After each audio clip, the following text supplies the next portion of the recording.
Hey internet friend, Magic Brad here. I'm in my home or my car mobile studio here, magicbrad.com.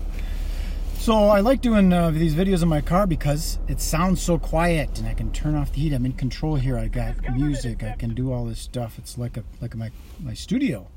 Some people have those expensive studios with all the gadgets and gadgets, and heck with that. Let's do it simple. So this is what I wanted to talk about. I've been doing a lot of work on Facebook, and I do a lot of stuff on social media in general. But Facebook recently, it seems like nobody's seeing me posts.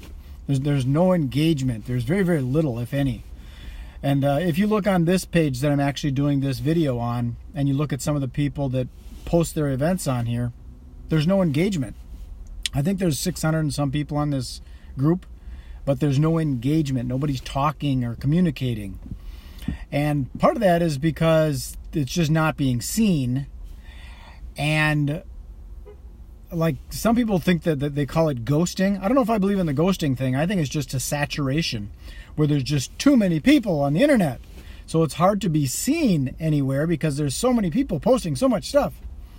So I advocate going to live events because I'm in the event business. So like going to a trade show or an expo or meetups or networking socials, because then you get to actually talk with real people. But that's not all that time efficient either, because you got to drive across town, find a place to park. If you go to a bar happy hour thing, you feel obligated to buy a drink of some sort, so it costs some money there.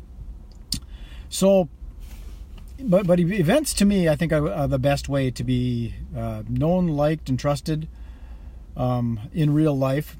Online, I think video like this is the best way to be known, liked, and trusted. Do you trust me? So that's one of these things that I've been going through. It seems like it's a pay-to-play world now on the social media platforms. And you need to do it strategically. You can't just place an ad and then boost it to a group. It's got to be done strategically with a specific audience or a specific geographic area.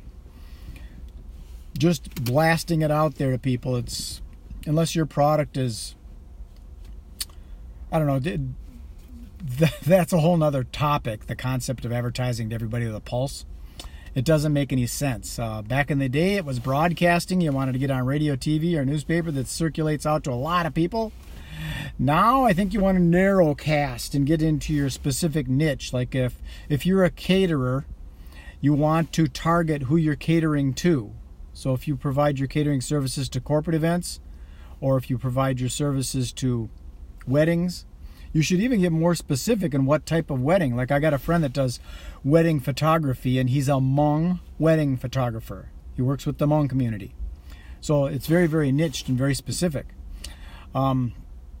So another thought on that is, like say for example, if you teach yoga, this is off the event industry thing, but just yoga, you want to target a geographic area that's specific to your area, because people ain't going to drive way across town to go to yoga every day or every week.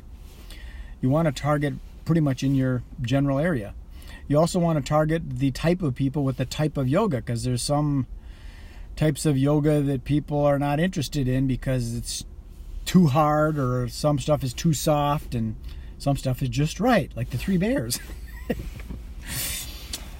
So back to the event industry thing. To me, I like using live events because you can do an event. You probably got these things in the mail where they send you the financial planner people of, getting set for your retirement. And they invite you out to dinner over at Redstone or Kona Grill or something like that. And they're going to give you a dinner, and then they're going to pitch you. That's the way it works. But those things are kind of burnt out too. It's like, okay, I'm going to get to go and have dinner, but I know what I'm going to do. I'm going to get pitched. Another way of doing it is just making a social, casual atmosphere so that you've got your ideal prospect in the room. Now, that's how I created the Minnesota Event Expo. I did it back in the 90s because as a magician, I wanted to reach corporate clients and association conventions and other independent event planners. So I created a trade show for them to find all their resources, and they would come, and I had like 2,000 people from Cargill and Medtronic and 3M and Honeywell and Pillsbury and General Mills and all these different corporations And the associations like the Minnesota Turkey Growers Federation and the Midwest Medical Device Manufacturers Association and the corn processors or corn growers of Minnesota and all these different associations that do conferences. So that's where I would get my magic gigs. And the way I'd get it is by inviting these people to this big expo, and I made some money off the expo.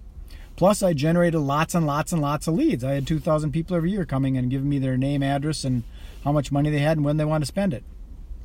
So that's how you can do this stuff. It's not that difficult if you work it out in a strategy rather than trying to reach everybody. So that's enough. I'm talking too much. That's it. Peace, love, and happiness. You want to know more about me, you can go to www.magicbrad.com. That's on my back of my window in my car. Okay, be well. Enjoy your day. Happy Friday. Be safe.